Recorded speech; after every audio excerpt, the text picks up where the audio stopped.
C'est un établissement qui est en zone prioritaire, du coup qui est classé REP+ depuis la rentrée. Il y a une équipe d'environ une vingtaine de profs, je dirais. 190 élèves, quelque chose comme ça. Ce qui me plaît dans ce collège, c'est que c'est un petit collège, donc on se connaît tous bien. Bah, ça va, il y a une bonne ambiance, après ça dépend, mais ouais, sinon ça va. Ce collège, il est bien, on apprend beaucoup de choses.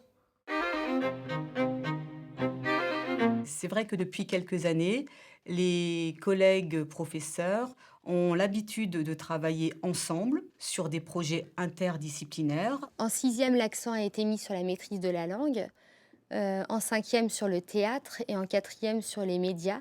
Et voilà, on va trouver du coup des professeurs de plusieurs disciplines qui travaillent autour d'une même compétence avec des élèves d'un même niveau mais de classes différentes. Interdisciplinarité parce qu'on est sur des préoccupations qui vont être au-delà des disciplines, qui sont de l'ordre de la culture générale, du vivre ensemble, de la curiosité, d'apprendre à travailler en autonomie, d'apprendre à travailler hors de la classe aussi, créer et mener de bout en bout un projet.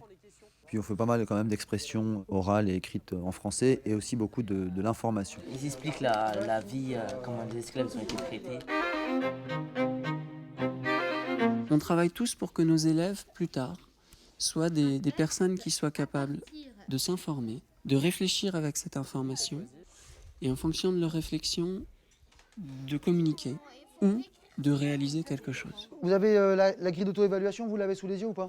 Nous, on a mis qu'on a bien travaillé, qu'on a rempli toutes les feuilles et en autonomie, on a réussi à travailler sur les mémorials tout seul. Enfin, on a posé des questions, mais c'était bien. Sur les points positifs et sur les points négatifs, on a dit que sur le retour, on a été un peu agité parce qu'on était fatigué. Bah, les notes, ils ont été remplacés par des compétences. Parce qu'on a dit que les compétences, ça nous aidait à mieux savoir qu'est-ce qu'on a réussi à faire que qu'est-ce qu'on n'a pas réussi. On note avec des niveaux qui représentent des ceintures. Jaune, c'est que c'est bien, mais pas trop acquis. Orange, c'est entre les deux. Et rouge, ben c'est super. Pour l'instant, il n'a pas encore eu le jaune, la petite case jaune, mais j'espère que ça va venir.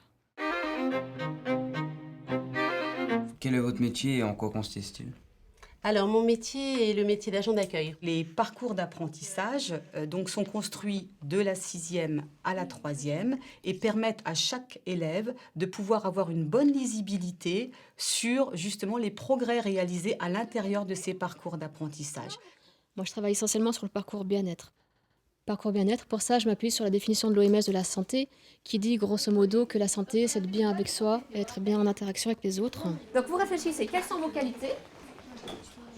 Et vos qualités, vous les collez là. C'est quoi déjà extraverti? J'ai ressenti une sensation agréable, je voudrais bien le refaire. Et j'ai découvert avec les autres les qualités qu'ils avaient. Le travail en réseau nécessite une étroite coopération avec les écoles du réseau, les 9 écoles du réseau, mais également en mettant vraiment l'accent sur le travail en partenariat et particulièrement en donnant une place très très importante aux parents d'élèves. La nouveauté de cette année, c'est qu'on a décidé de tourner des petites vidéos que les élèves créent eux-mêmes pour prévenir leurs parents des réunions importantes. Si la concertation a été une nécessité, c'est parce que c'était très compliqué d'enseigner. Pour nous, un des intérêts majeurs de la réforme sur l'éducation prioritaire, c'est d'avoir institutionnalisé qu'il faut mettre en place un temps hebdomadaire de discussion entre les enseignants, que ce soit par niveau, que ce soit réellement collectivement, mais voilà. Je pense qu'ils sentent qu'on est là pour eux et qu'on est là aussi pour améliorer leur quotidien. Du coup, ils savent prendre la main qu'on leur tend.